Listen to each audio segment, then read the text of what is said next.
She wanted to save me. I was breaking inside, and she could see it. And maybe she was, too.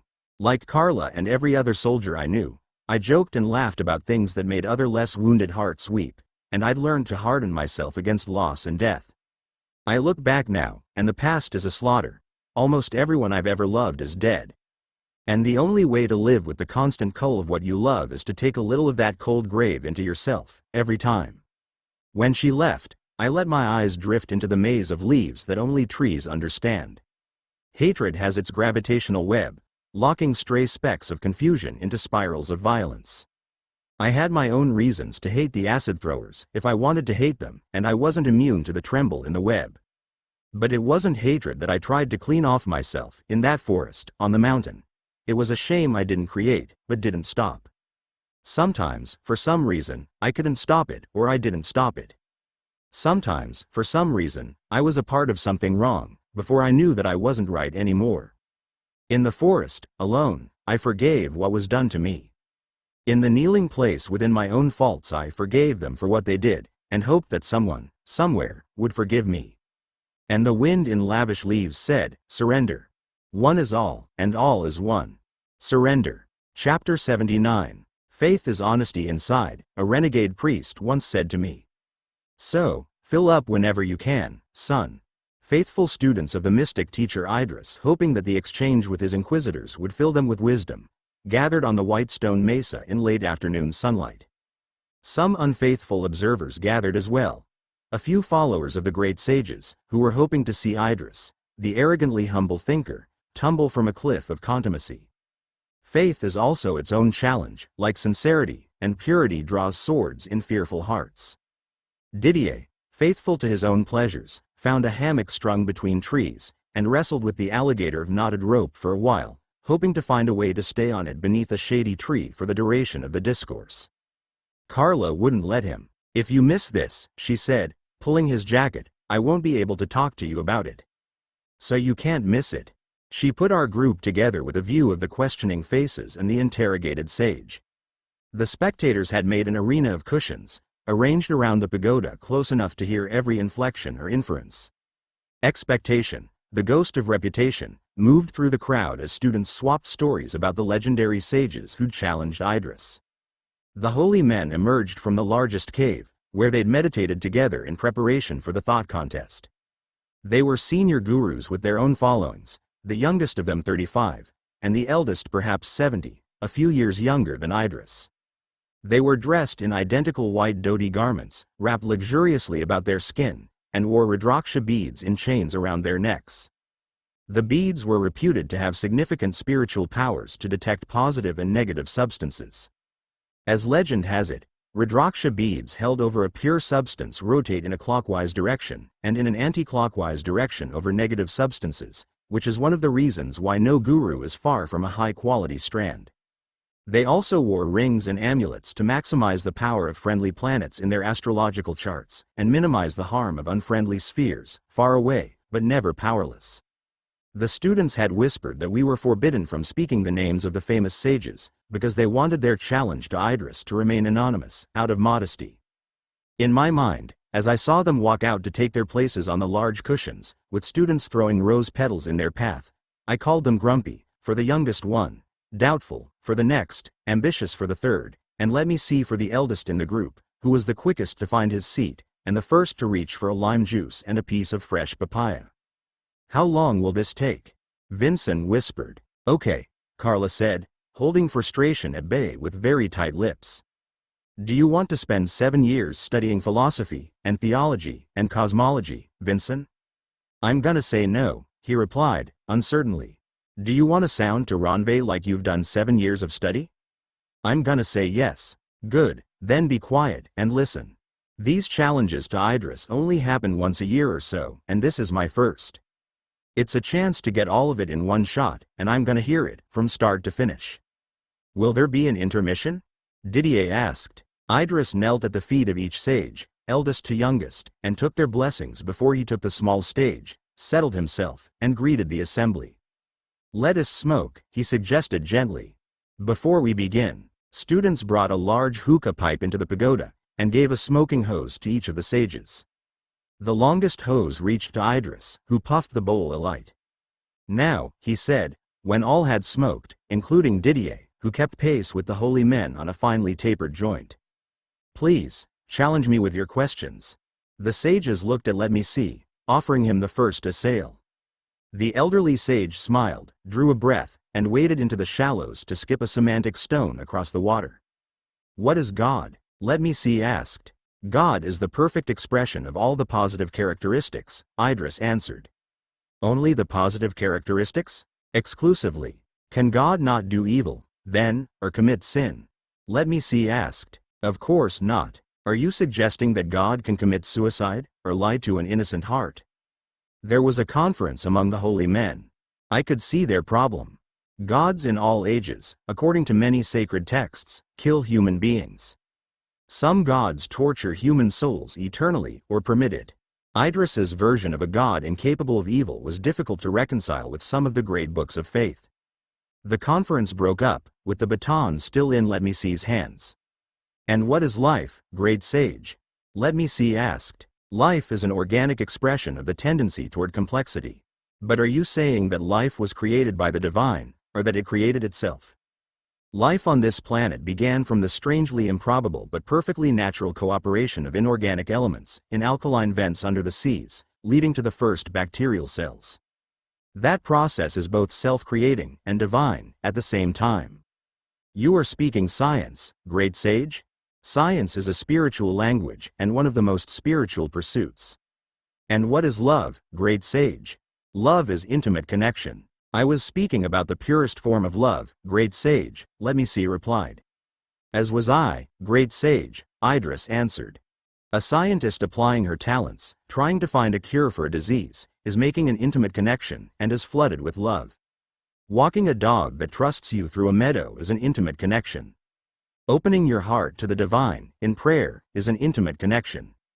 Let Me See nodded and chuckled. I yield the floor, temporarily, to my younger colleagues, he said. How can we know, Ambitious began, wiping sweat from his shaved head, that there is an external reality? Indeed, Doubtful added, even if we allow cogito ergo sum, how can any of us know that the world beyond the mind that we think is real, isn't just a very vivid dream? I invite anyone who does not believe in an external reality, Idris said, to accompany me to the edge of the ravine, not far from here, and then I invite you to jump into it. I will take the slow path, down the hill, and when I get to the bottom, I will continue the discussion about an external reality with any survivors. A good point, Let Me See, the eldest sage said. I, for one, am a survivor, and I am staying right here. I'd heard all the questions at one time or another on the mountain, and I knew most of Idris's answers by heart. His cosmology was conjectural, but his logic was elegant and consistent. His was an easy mind to remember.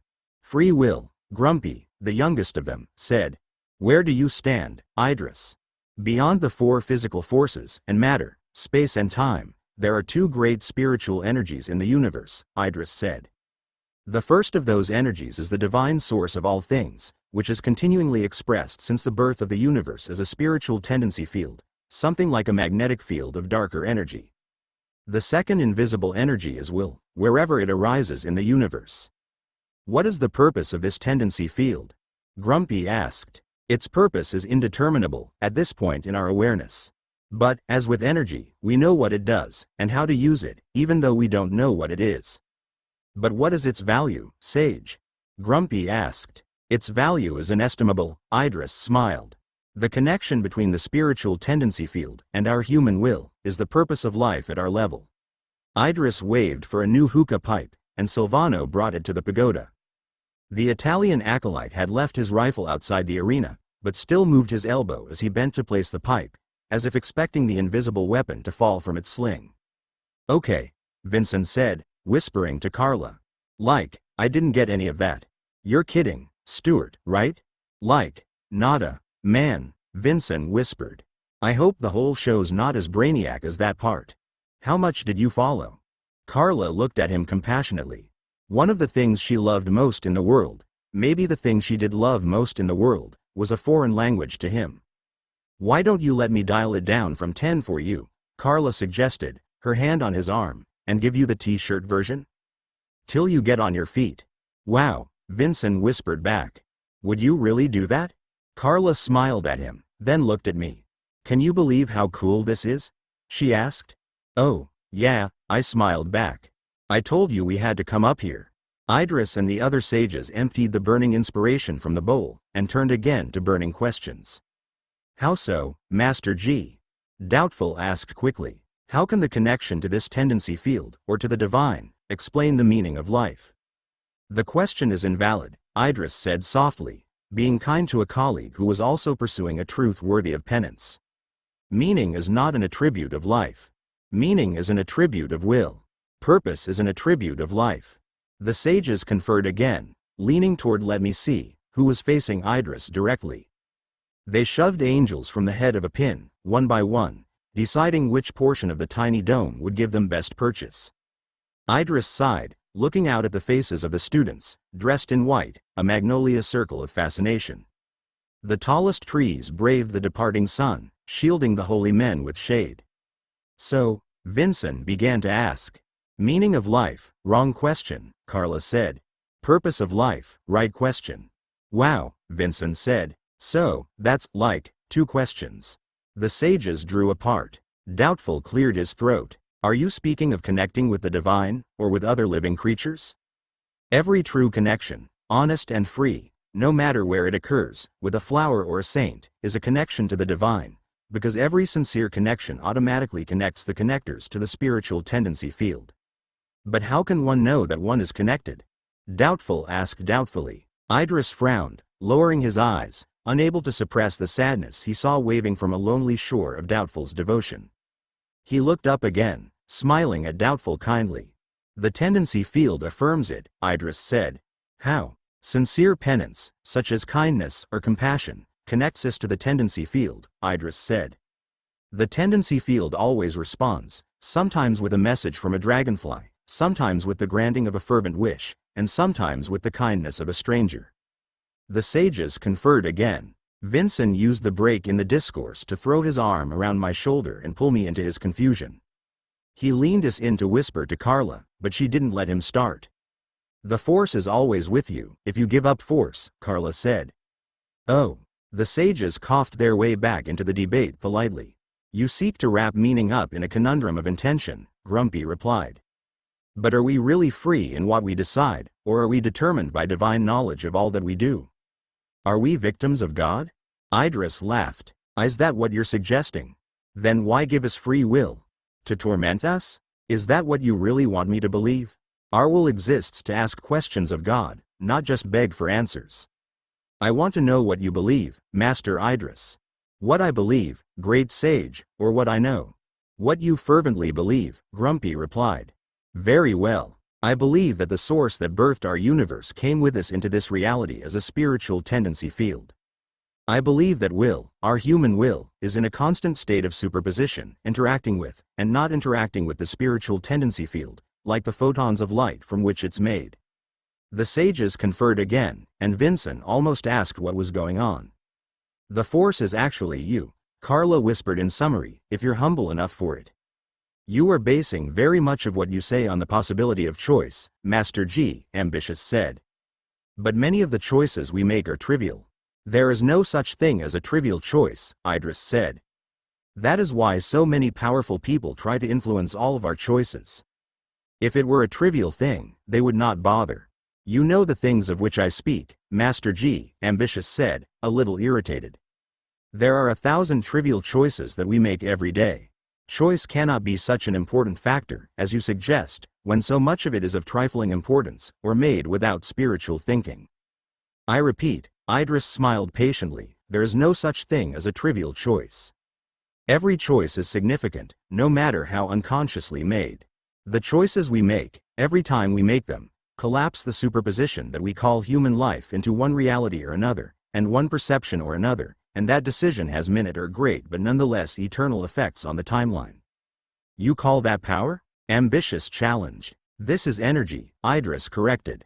Spiritual energy, sufficient to alter time, which is no small thing. Time was the lord of all living things, for billions of years, until will arose to greet him.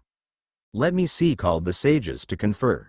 He was enjoying himself, even at the expense of his colleagues, or perhaps especially at the expense of his colleagues. It was impossible to tell if his tactical conclaves were designed to confound Idris or his fellow sages. Vincent looked at Carla and was about to speak. "Cover your karmic ass, Carla. Synopsis ed. Everything you do affects the timeline, dude." I kissed her quickly. I know it was a holy assembly of holy thinkers, but I was betting that they'd forgive me. "This is the second best date ever," she said, as the sages sat up straight, 3 intellectual corner men leaning away from Grumpy, the youngest sage, with fresh energy for the challenge. "This is digressive," Grumpy began. "I have found your technique, Master G. You divert from questions through semantic tricks. Let us get down to sacred texts and instructions. If the human soul is an expression of our humanity, as you seem to suggest, is it essential to do one's duty in life, as the sacred texts instruct us?" "Indeed," Ambitious added, hoping to trap Idris in a snare of caste. "Can any of us escape the wheel of karma and our divinely appointed duties? If there is a divine source of all things, our rational and logical duty is to that divine source," Idris replied. "Our only other duty is to the humanity that we share and the planet that sustains us. Everything beyond that is a personal preference. Are we not born with a karmic duty?" Ambitious pressed. "Humanity is born with a karmic duty. Human beings are born with a personal karmic mission, playing their individual part in the common karmic duty," Idris said. The sages looked at one another, ashamed, perhaps, that they'd tried to trap Idris in the quicksand of religion, while he kept lifting himself free on a branch of faith. "Does a personal God speak to you?" "Let me see," asked, tangling his long gray beard with knotted fingers, bruised on the inside from years of counting red amber meditation beads in cycles of 108. "Such a lovely question," Idris laughed gently. "I presume that you mean a God that cares about me, personally, and that I can communicate with, personally, while that God, who dreamt the universe into creation, is busily connecting with every consciousness like mine, wherever it arises. Is that correct?" "Precisely," the elderly guru said.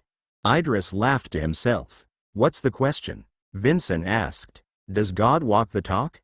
Carla whispered quickly, smiling encouragement at Vincent. "I get it," Vincent whispered back happily. "Like, does God pick up the phone?" "I see the divine in every minute that I live," Idris answered. "And I receive constant affirmations. It is a language uncommon, of course. It is a spiritual language of coincidence and connection. I think you know, great sage, of what I speak." "I do, Idris," he replied, chuckling.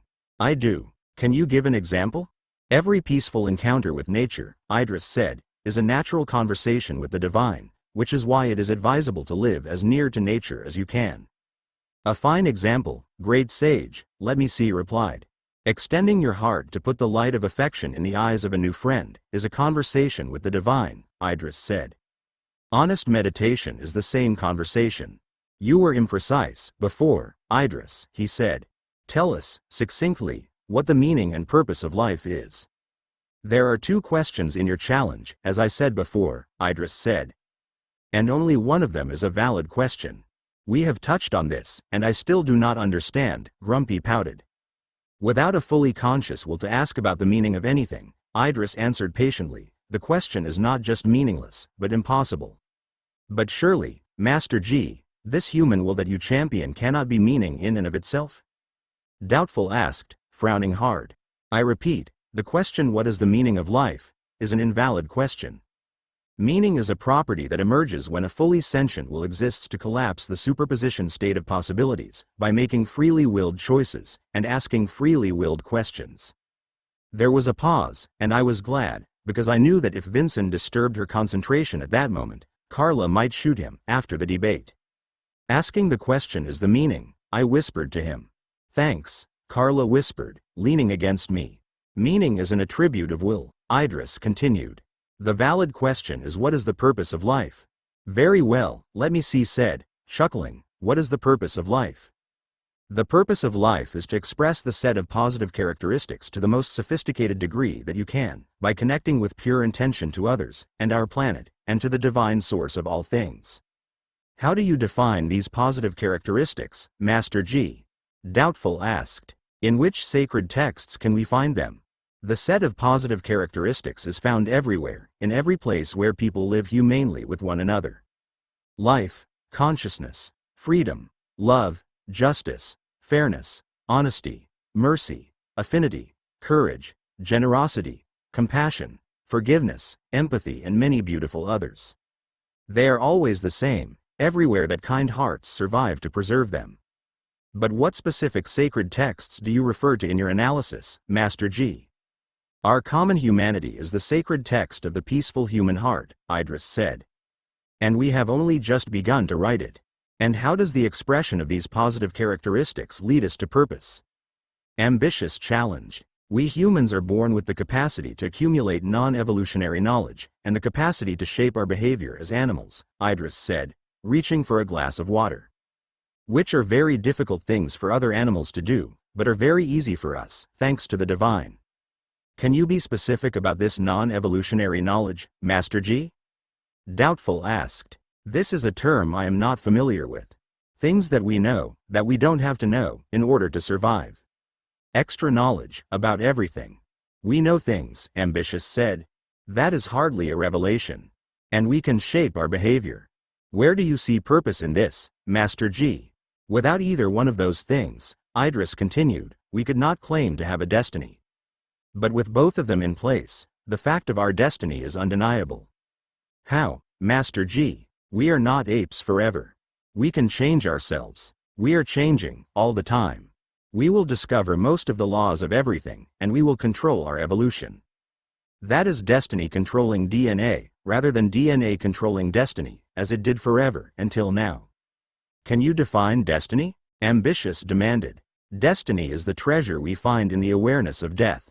Oh, yes, Carla shouted. Sorry. Perhaps it is time, Idris suggested, that we take a break and refresh ourselves for the challenge. The students rose to escort the sages to their cave. The sages walked away, frowning their thoughts. Idris looked around as Silvano offered his arm. He found Carla's eyes and smiled at us. Glad you're here, Carla, he said, as he walked back to his cave with Silvano. So nice to see you two together. You know, Vincent said when we were alone. I think I'm getting the hang of this. You're onto something with the t-shirts, Carla. You're keeping notes, Randall, right? Meticulous notes, Mr. Vincent. I'd like to see those later, if it's okay.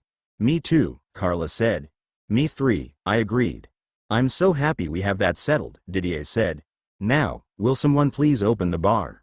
My soul may be improved, but mind is screaming for mercy. Chapter 80. Doubtful had a question, after the contest resumed, but Idris raised a soft hand of insistence, silencing everyone, and pushed on to the horizon of his thought. So far as I can see, he said quietly, his raised hand like a trident made from pure patience, we are the only species with the capacity to be more than we are, perhaps even more than we dream we are, and the potential to get wherever it is that we choose to go. He stopped for a moment. Why do we let the few push the many to compete and consume and fight? Idris said, when will we demand peace, as passionately as we demand freedom? Sudden tears fell into his upturned palms, resting in his lap. Forgive me, he said, rubbing his eyes with the heels of his hands. Great sage, Lemisi said, crying sympathy with him. We are all drawn here today by the power of love. Let us remain happy in our spiritual endeavors. Idris laughed, clearing his eyes of moonstone tears. That is a semantic error, great teacher, he said, composed again. Love has no power, because it can only be freely given. Very well then, Lemisi smiled, what is power? Power influences or directs people or processes, Idris said. Power is a measure of control, and is always connected to authority. Power is fear, submitting to greed. There is no fear and there is no greed in love, just as there is no authority or control, which is why it is beyond illusions of power. But what about the power of healing? Grumpy asked. Do you deny that? That is the energy of healing, Master G. Every healer knows that there is no power in it, but that the energy is abundant. Energy is the process. Power is the attempt to influence, direct or control the process. Even the power of prayer, Master G? Ambitious asked. Is there no such thing? There is the spiritual energy of prayer, Idris replied, just as there is the spiritual energy of love, and both are reservoirs of grace, but there is no power. Energy is the process, and power is the attempt to control the process. Vincent was wriggling to speak. Power bad, energy good, he whispered to Carla. Absolute power corrupts. Very good, Stuart, Carla whispered happily. Let us smoke again for a while, Idris said to the sages. Very good, Idris, Didier whispered more happily, and the assembly relaxed, while the sages and my French friends sated themselves. Shall I continue? Idris asked, when the sages were high enough to get down to metaphysics again. Certainly, the sages replied. The fact that we are what we are, Idris said, as if the discourse had never paused, asking all the right questions, no matter how many centuries it takes us to get to the truth, is destiny itself. Destiny, too, like life, is an emergent phenomenon. Vincent leaned in to whisper a question, but Carla beat him to it. Energy plus direction equals destiny, she said quickly, focusing on the debate. But destiny? Doubtful said, his shaved head glistening with sweat in the warm evening. Can you explain that again? Our human destiny is a fact, not a supposition, Idris said. Destiny is the ability to focus spiritual energy, in the form of will, to change the future course of our lives. We are all doing this, to a greater or lesser extent, in all our lives, and in the collective life of our species. We are living directed lives already, and it is up to us to realize it, and to direct them more positively. But realize it how? Let me see asked. Express the set of positive characteristics to the best of your ability, Idris replied. That is the realization of the soul, expressed in human kindness and courage. Why? Ambitious asked. Why should anyone ever bother to do good or positive things? Why not simply work for self-benefit? Since you are so much a man of science, isn't that evolutionary? Not at all, Idris smiled, answering a question he'd faced hundreds of times before. Everywhere that some people look, they see a savage world, competing to the death. But there is also magnificent cooperation in the world, from ants in colonies, to trees in colonies, to human beings in colonies. Adaptability is exquisite cooperation. Cooperation is evolution. But surely the fittest survive, Ambitious pressed. And the fittest rule. Do you mean to overturn the natural order of things? The natural order of things is cooperation, Idris countered. Molecules do not compete to form organic molecules, they cooperate to form them. And we, great sages, are very large collections of very cooperative organic molecules, thanks to the divine. When they stop cooperating, we are in trouble. Since you like to take this discourse back to first principles, let me see observed, can I ask if you are suggesting that there is a different moral order, beyond that found in the sacred texts? It was a trick question. I knew that Carla was itching to answer it, because we'd discussed it several times. The sacred texts are there for us to know what we can become, Idris said. Until we get there, in our tragically long cultural evolution, until we get to a place that is worthy of such beautiful revelations, our common humanity is a very useful guiding star to the essential truth in all of them. Are you brushing the sacred texts aside? Let me see asked. You speak those words, not I. My advice, for what little it is worth, is simply that the sacred texts are like sacred places. Just as we should be clean when we enter sacred places, so should we be clean when we enter sacred texts. And the best way to present a clean soul to the great revelations of the divine, is to be a clean human being in your dealings with others, and the world that sustains us. The sages conferred again, and Idris took the opportunity to call for a new hookah pipe, puffing it alight for the sages contentedly. Good heart, good faith? Vincent suggested during the pause. You're really getting this, Carla said quietly. Randall was taking notes in his journal. Ankit was helping him, whispering the end of a half-remembered line from time to time. How do you like it, guys? I whispered. It's like jumping up in a parachute, Randall replied. Instead of down. We could use this teacher of yours in the party, Ankit said admiringly. There's a party? Didier asked, brightening. The Communist Party, Ankit whispered back dryly. But a small party might be arranged for you later tonight by the fire, Mr. Didier, if you desire it. Superb, Didier enthused. Oh, God, the holy men are talking again. I confess, great sage, let me see said modestly, that you have lost me in the jungle of your imaginative ideas.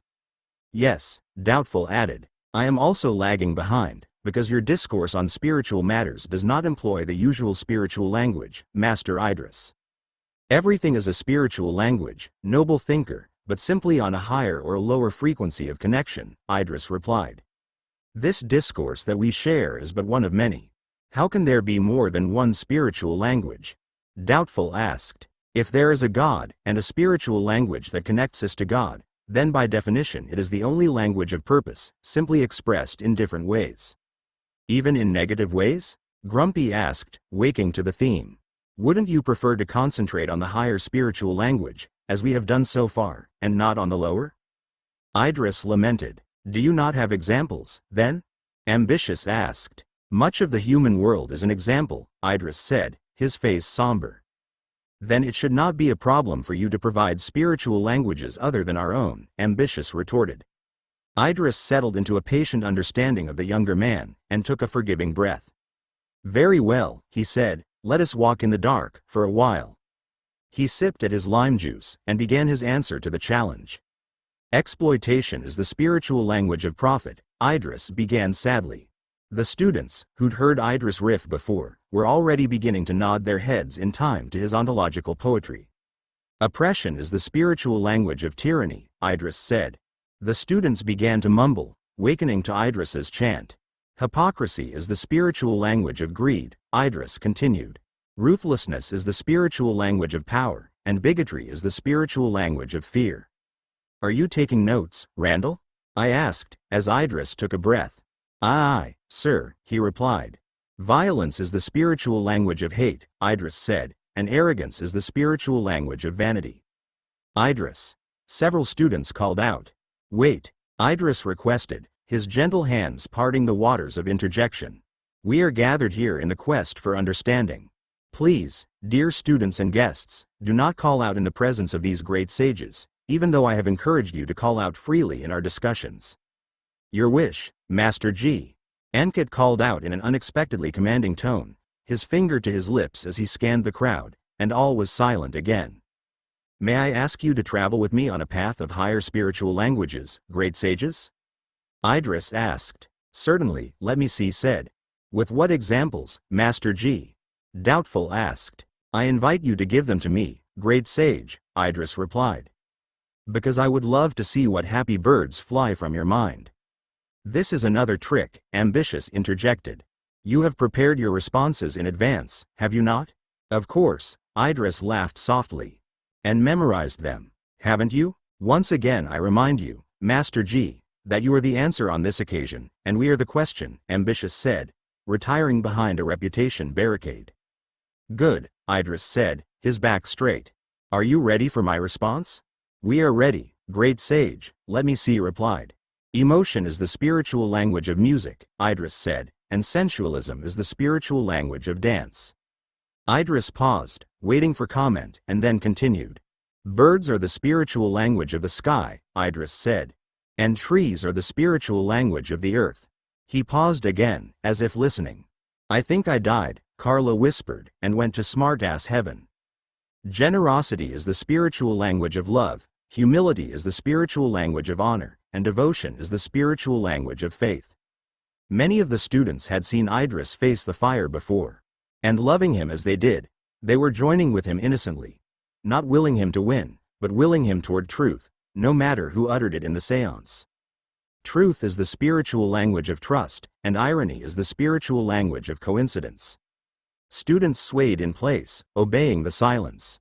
Humor is the spiritual language of freedom, Idris said, and sacrifice is the spiritual language of penance. He stopped again, struggling with vanity, knowing that he could go on for a long time with the same poem. He looked at the students, his face lashing itself with a blush, and he smiled his way back. Everything is spiritual, and everything is expressed in its own spiritual language. The connection to the source can never be broken, only disturbed. The students shouted and applauded, then silenced themselves, proud and penitent at the same time. If you do not mind, Idris suggested, I would appreciate another break, of an hour, perhaps, if it is agreeable. Students rose on instinct, guiding the sages back to their cave. I don't know about you, I said to Carla, glad of the break, but I need something unholy. My thought exactly, she said. And I don't mind if I drink it or smoke it. My nerves are in my mouth. You wanted to be out there, didn't you? That was some serious smartass shit, she said, her happy eyes gleaming. Idris was clever and charismatic, but he'd faced inquisitions many times. He knew where the solid ground was and the philosophical sand. I'd brought questions to teachers before, many of them, and I found that sometimes cleverness covered a lack of principle, and charisma cloaked ambition. I liked the teacher, but he was a saint already in the eyes of his students, and that worried me a little, because every pedestal is taller than the man who sits on it. The sages returned, and the discourse continued for 3 interrogative hours, until the sages ran out of questions. Then they knelt at Idris's feet, asking for a blessing in return for the one they'd given him at the start of the contest. I do love our games, Idris, let me see, remarked, the last to part. I am always grateful to the divine that we are free to be generous with our ideas, and all the new ones to come, may we be so blessed. The sages left along the easier path, with rose petals protecting their feet. And they were thoughtful, perhaps, if not less doubtful, ambitious and grumpy. Idris retired to bathe and pray. We helped to pull the temporary pagoda down, and gathered up the carpets and trays. Carla took over the kitchen as a volunteer, and cooked vegetarian pulao, cauliflower and potato pieces in coconut cream gravy, green beans and peas in coriander and spinach sauce, carrot and pumpkin pieces foil roasted in the fire, and basmati rice scented with almond milk. Watching Carla operate large pots and woks of rice and vegetables on 6 gas jets at the same time, her mastery of taste and color sizzling in hurricanes of steam, I was mesmerized, marveling at it like an owl, until she pulled me in to wash the dishes. We worked in the kitchen shelter with 3 young women from the community of students. They chatted with Carla about music, fashion and movies, while preparing food for 28 devoted people. They regarded cooking for Idris and the others on the mountain as a sacred duty, and they put their love in the food that their teacher would taste. When not cooking, praying or studying, the devotees liked to eat, and not a crumb of Carla's fragrant preparations remained when the feast ended. She didn't eat much herself, but raised her glass to the many compliments, offering a toast at the sated end. That's it for me, for another year, she said. To cooking once a year. To cooking once a year. Devotees who cooked every day shouted.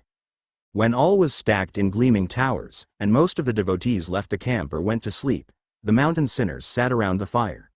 Carla, Didier, Vincent, Randall, Ankit and me.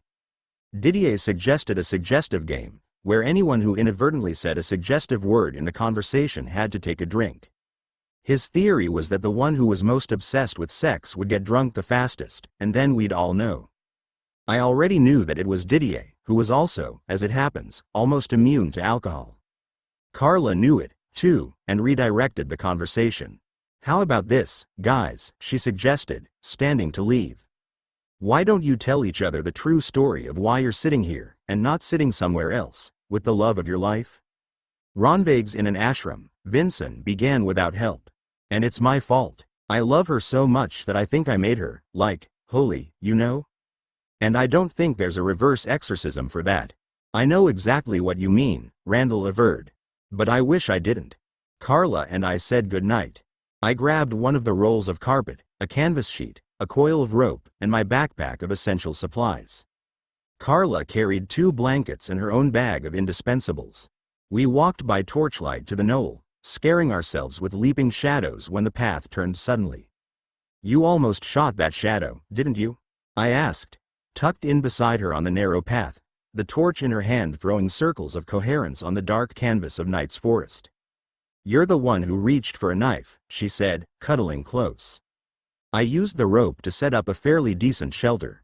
With the right rope, the president of a truckers' union once said to me, and enough of it, a trucker can do just about anything. In my trucker's tent we talked, and kissed, and went through every argument and reply we'd heard in the discourse. You guys are so completely not getting it, Carla said sleepily, when we'd run through the valley of ideas together. Guys? You guys. Not getting what? The truth, she said. What truth? The big truth. About what? That's the point, exactly, Carla said, her eyes green mirrors. The point about what? You men are obsessed with the truth, Carla said. But the truth isn't such a big deal. The truth is just inhibition after 3 drinks. I don't need a drink, I smiled, to be disinhibited with you. We kissed and loved and kept talking, and arguing, working our way back to the end of the beginning until we slept, as a half-moon proclaimed the sky with fuzzy brilliance. I woke suddenly, aware that we weren't alone. I lifted my head slowly and saw Idris, with his back turned. He was standing at the edge of the knoll a few meters away, and staring at the silver cup of the moon. I glanced at Carla. She was still sleeping beside me, wearing my t-shirt like a nightdress. I am glad that you see me, Idris said, not turning around. I'm always glad to see you, Idris, I whispered. I'd stand up, but I'm not dressed for it. He chuckled, leaning on his staff to look at the stars. I am very happy that you and Carla are here, he said.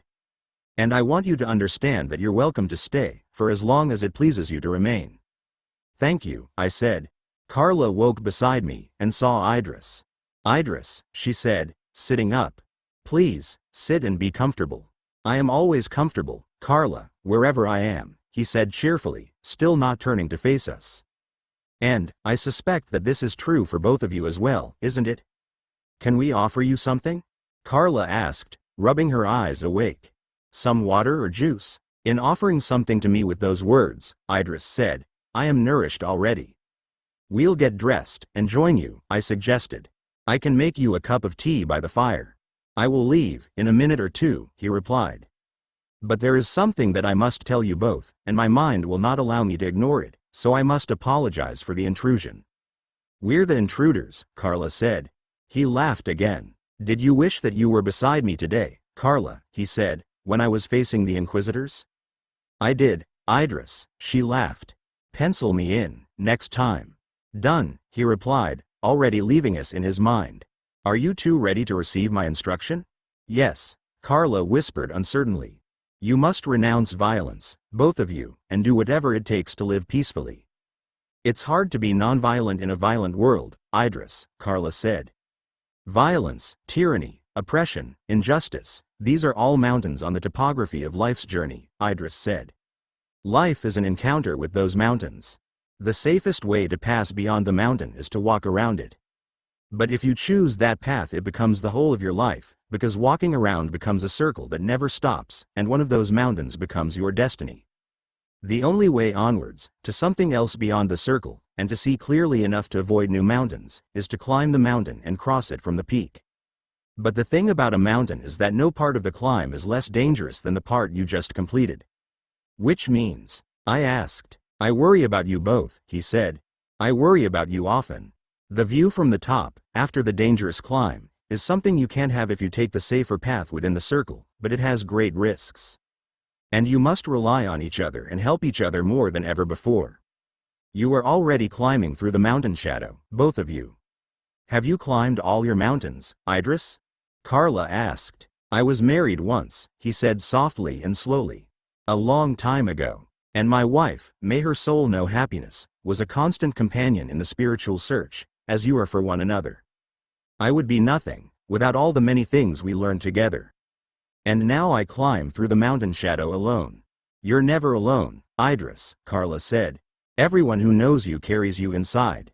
He laughed softly. You remind me of her, Carla. And you remind me of myself, Lynn, in another life. I was not always the peaceful man you know. Never give up on the love you feel for one another. Never stop searching for peace within yourselves. He turned silently and walked back toward the camp. Night noises returned, and a bell tolled at a railway signal somewhere far away. Carla was silent, staring at the leaf shadows where Idris had vanished.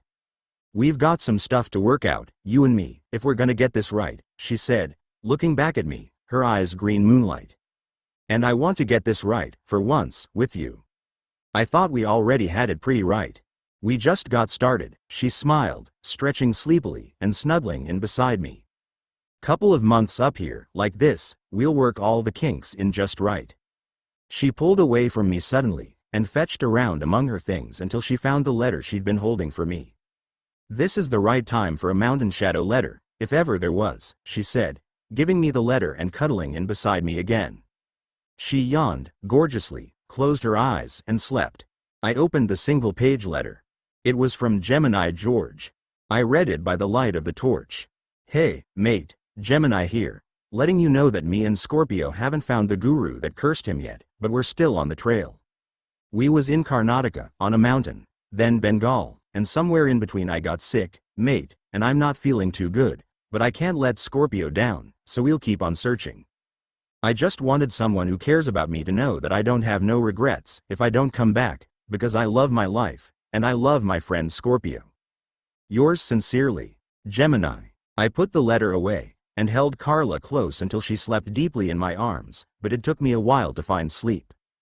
I was thinking of the men sitting together by the fire, Ankit and Vincent, Didier and Randall, separated from love but finding it again in shared stories, thrown into the fire one wooden tribute at a time.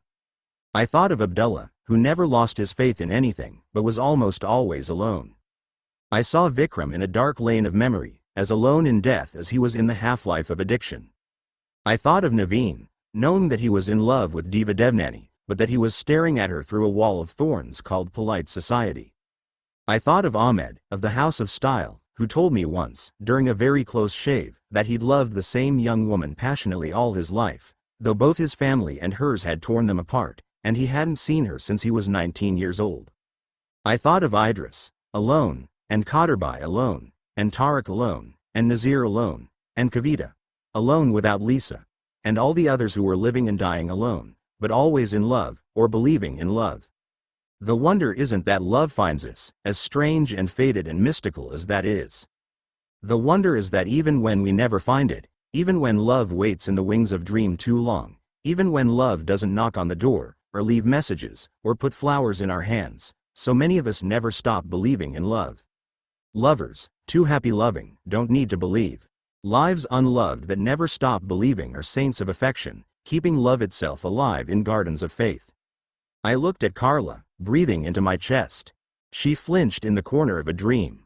I soothed her until her breathing was my personal music of peace again.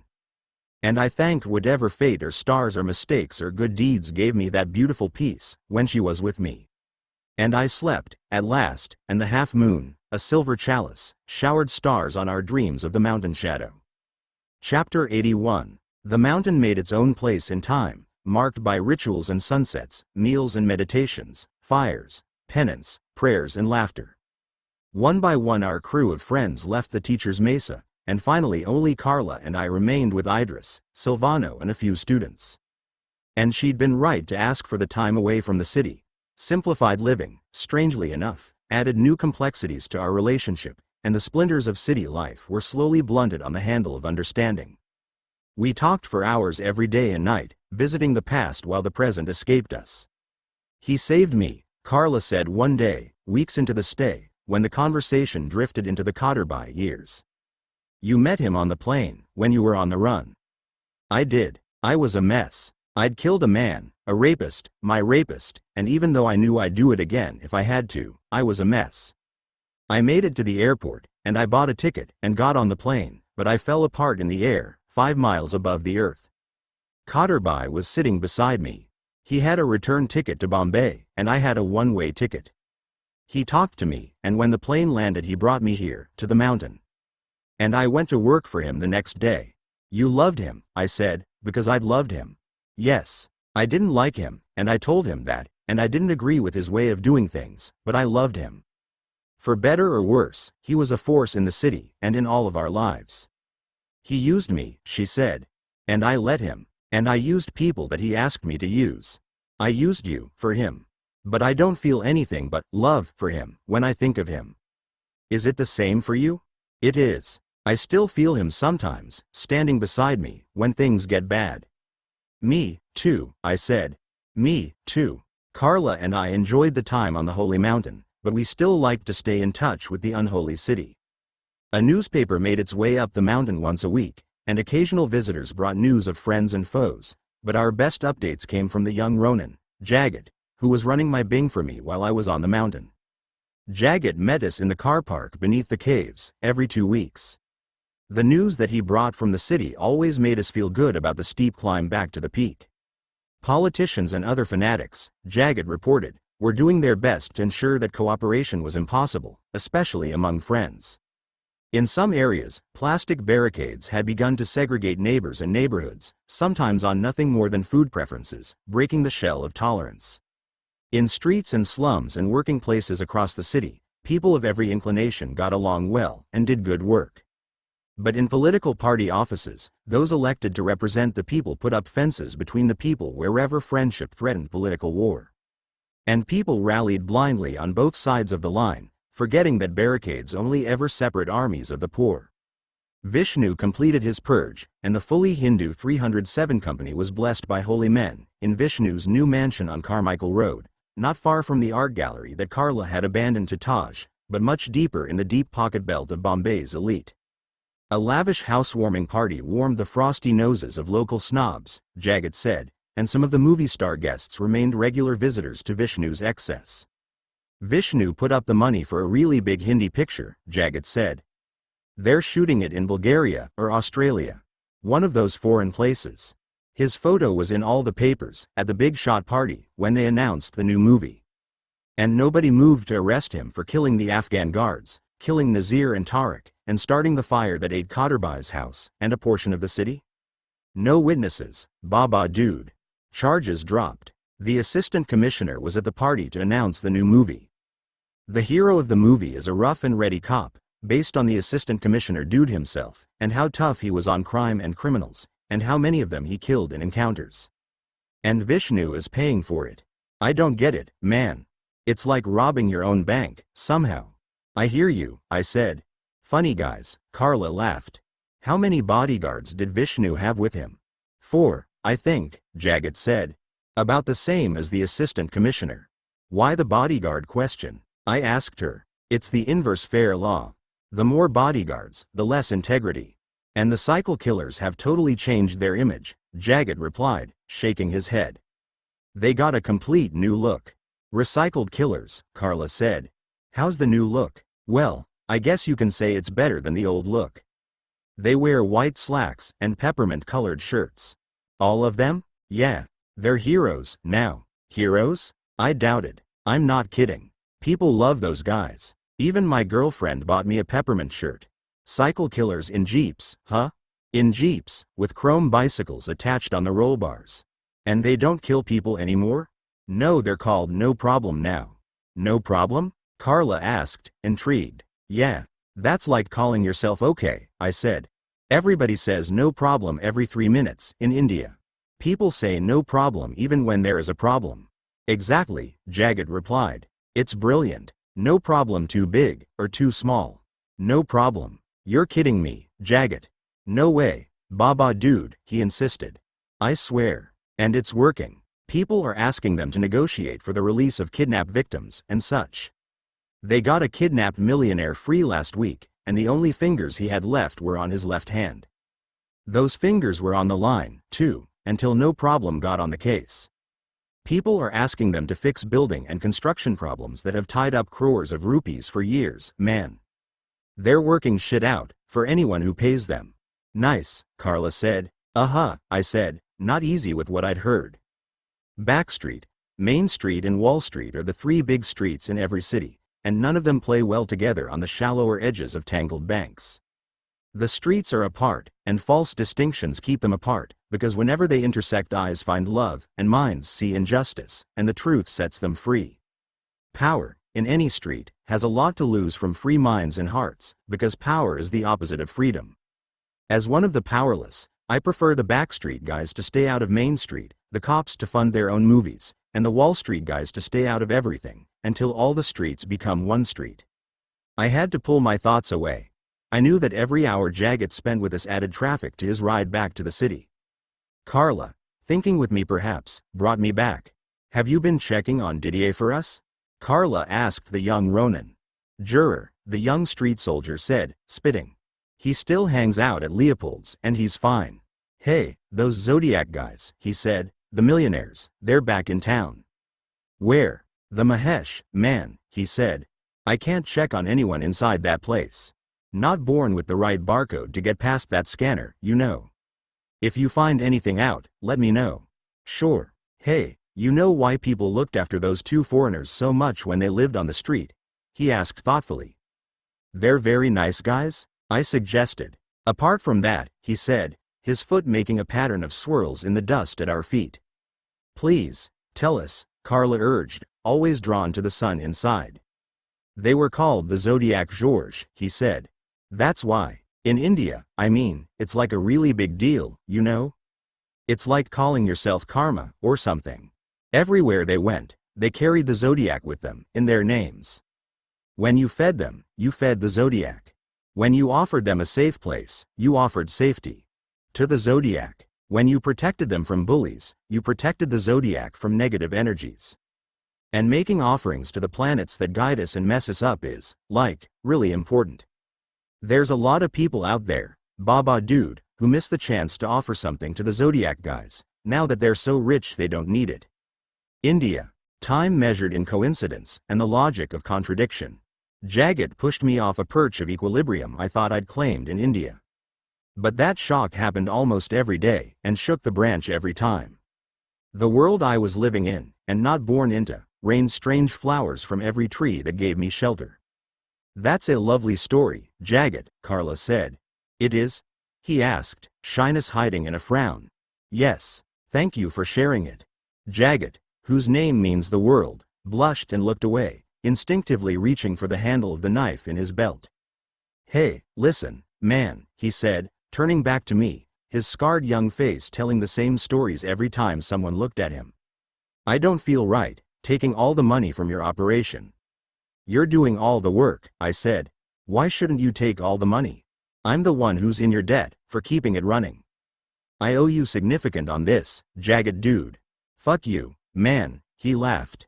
I'm putting 25% aside for you, every week, whether you like it or not, okay. Cool, Jawan, I said, using the Hindi word for soldier. I accept. When you get back from this spooky place full of tigers and holy men, there'll be something there for you. When I get back to your spooky place full of businessmen and cops, I said. I'll be damn glad to get it. Let's ride with Jagat to the highway and back, Carla suggested.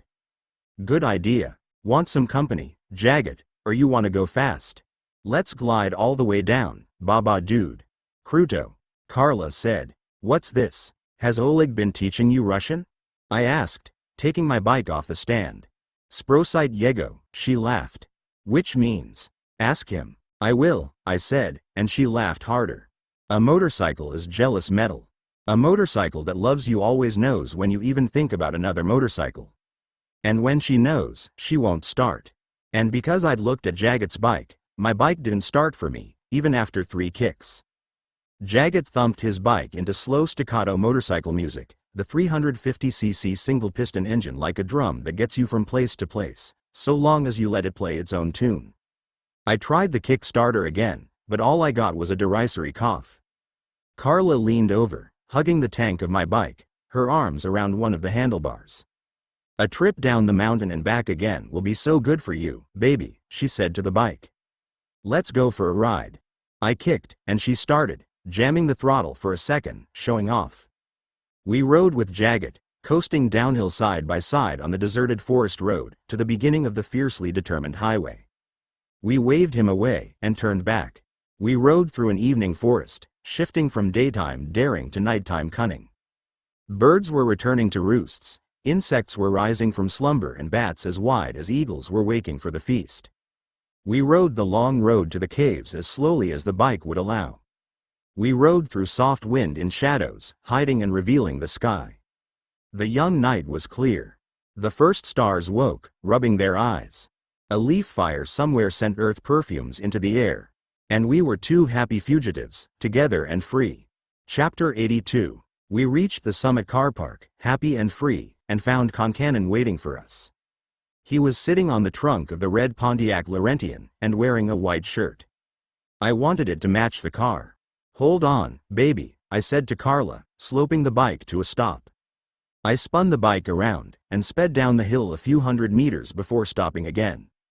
What are you doing? There's a hollow tree just through there, I said. Wait for me. Hide? She asked, as if I'd asked her to give blood to Madame Joe. Just wait. Until I get back. Are you crazy? That's Concannon, back there. That's Concannon, she said, intrigued by intriguing people. Wait here, Carla, I said. I'll be back soon. I repeat, are you crazy? I'm the one with the gun, remember? And I'm a better shot. And I thought you said we were in this together, never apart. It was a tough call. When your enemy is ruthless, losing begins where mercy ends. But she was brave, and probably be the last woman standing in any fight. All right, I said reluctantly. But don't take any chances with this guy. He talks as good as he fights. Now I have to meet him, she said. Let's make an entrance, Shantaram. We rode back to the car park, and I slugged the bike onto the side stand. Carla and I walked away while the bike was still breathing, the steps between Concannon and me shrinking at a motivated clip. I ran the last step hard and hit him on the jump. What the fuck? He said, holding the side of his head. He rolled off the back of the car and danced around me, feigning a few jabs. I rolled with him, but he covered up, breaking away fast. He was dancing me away from Carla. He might have had friends somewhere. I stepped back slowly until I was beside her. What are you doing up here, Concannon? Where are your goons? I came here alone, boyo, he said. Which is more than I can say for you. He grinned at Carla, waving a hand. Hello, he said. Carla slid the gun from her bag and pointed it at him. If you're carrying a gun, she said, throw it away.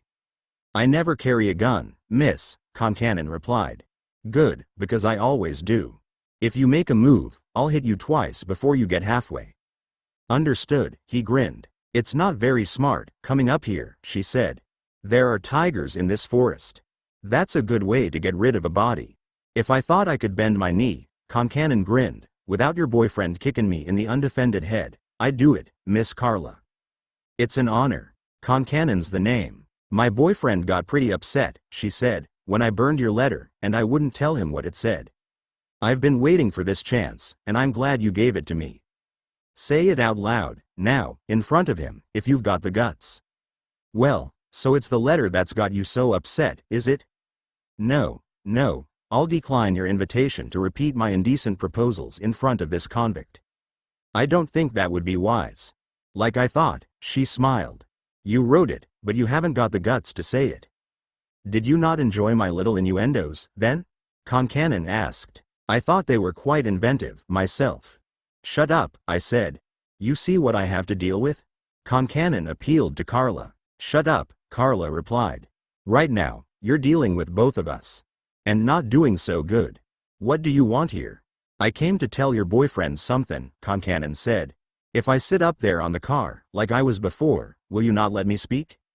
I'd prefer you in the trunk, Concannon, I said. With the car going over the cliff. Concannon smiled, and shook his head. Hostility is aging, you know, he said. It adds years to your face. Can I sit peacefully on the fucking car and talk to you like a fellow Christian, or can't I?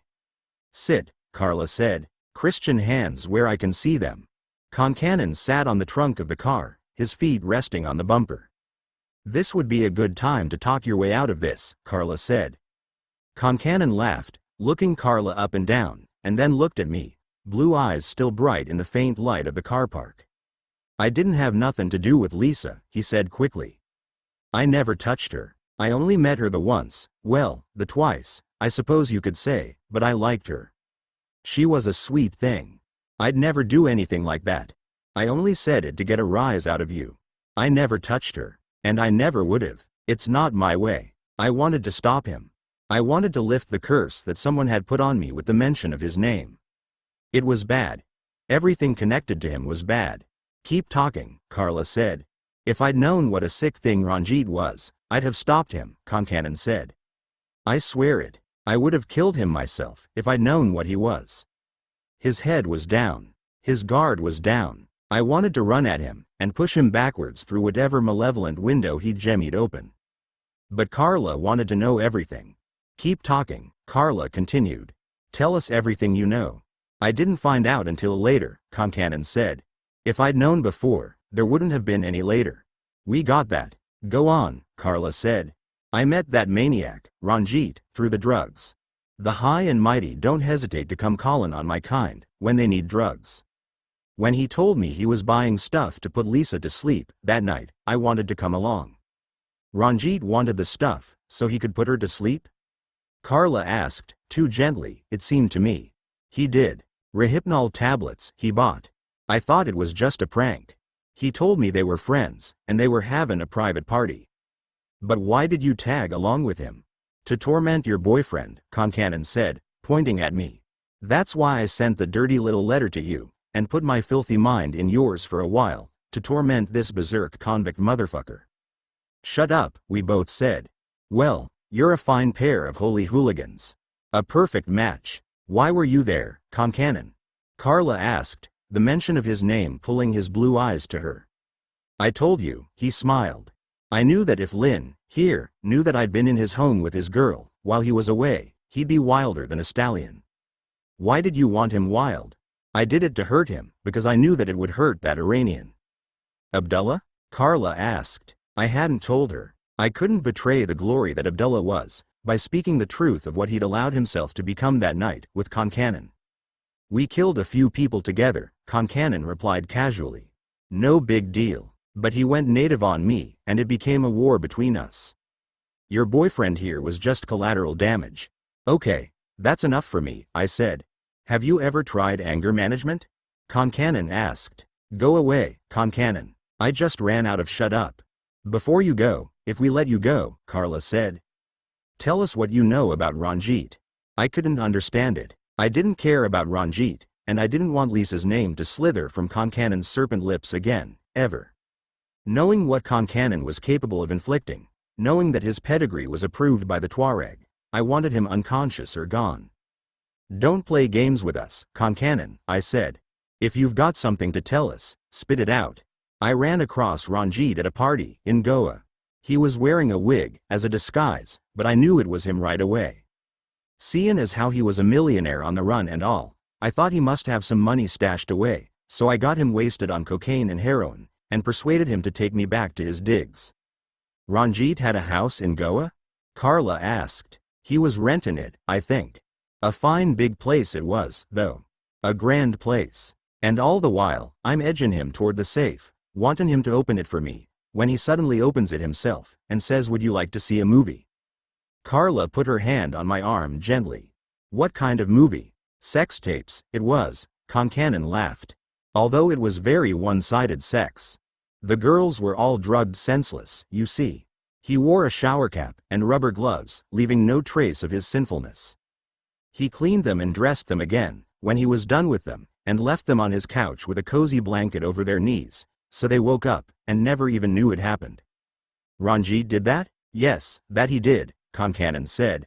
You didn't know? I just got back another shut up, but Carla squeezed my arm. Did he tell you why he did it? He said his wife was frigid, if you'll pardon me for his words, and she never had sex with him, so he used those sleep-in girls, to pretend that he was having sex with her. With you, that is. Carla squeezed my arm. You're saying that's what happened to Lisa? I think, he said, allowing his eyes to drift. I think he drugged her with the Rohypnol in a drink, but gave her too much. My stuff was pure, you see. I think she died, poor thing, before he used her. Who were the other girls? That, I don't know. Concannon shrugged. I only recognized one of them, and that's because her face is in the papers, sometimes. But, I can tell you one thing. They all looked like you, and he dressed them all in a black wig, when he had his way with them. I've had enough of this, I said. Don't be telling me to shut up again, boyo, Concannon said to me. I didn't come here to cause trouble.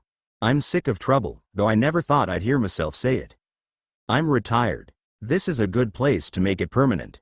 You're a wicked lad, Concannon said, smiling. With wicked thoughts, in your wicked mind. What did you do, when Ranjit showed you the movies? Carla asked. Well, I knocked him about quite a bit, of course, and left him senseless. I couldn't kill him, though I wanted to, because too many people had seen me with him. Then I took all the money from the safe, and I also took that tape of him with the girl from the papers. What did you do with it? Now, that's the funny part, Concannon said, folding his arms, his feet poised on the bumper. Funny? I said. You think any of this is funny? Hands where I can see them, Carla said, and Concannon lounged backwards on his hands. Funny how? There's this young fool who buys cocaine from me now and then. He's not big, but he's got a very bad temper. His own family put a restraining order on him. He wants to be a movie star, so he deals a little stuff to the real movie stars and gets the odd part. The girl in Ranjit's sick film is an actress, and he's her bad-tempered boyfriend. Did you give him the film? Carla asked, her eyes gleaming. I did, when he came to buy stuff, Concannon replied, grinning happily. Ranjit used to sneak back into town, from time to time, and he always bought stuff from me. I told the violent lad that Ranjit would be ghosting around, in disguise, at a nightclub he liked in Bandra. So you told the kid where Ranjit would be. Not only that, I gave the young savage a present. Gift wrapped it myself. There was the movie, Ranjit's appointment at the nightclub, and an untraceable gun, full of untraceable bullets. Human nature took care of the rest. Carla squeezed my arm. You came up here to tell us that you set up my ex-